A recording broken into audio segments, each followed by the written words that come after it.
procurant que en la nostra campanya es respiri un gran aire positiu. Això deixeu-m'ho subratllar un altre cop. És molt important que el país no falli en aquest sentit, que no caigui en el parany o en la tentació de la bronca, de l'insult i de la disputa.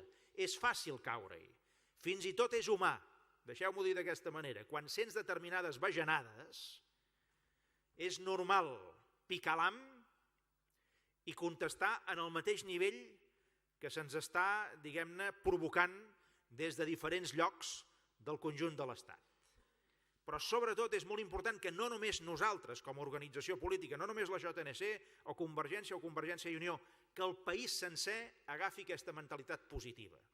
Que no hi hagi gent del nostre país que tingui aquesta tentació d'entrar en la bronca, en la disputa estèril i a més en l'insult. Haurem de saber respondre en aquesta campanya de la por, evidentment, però com es lluita contra aquells que volen introduir la por respecte a aquest procés que vol fer Catalunya? Com es lluita? Doncs escolteu, es lluita amb paraules tan netes, tan clares i tan claus com majoria social, civisme, convivència, democràcia i vots a les urnes. Es contesta així, no d'una altra manera, no d'una altra manera.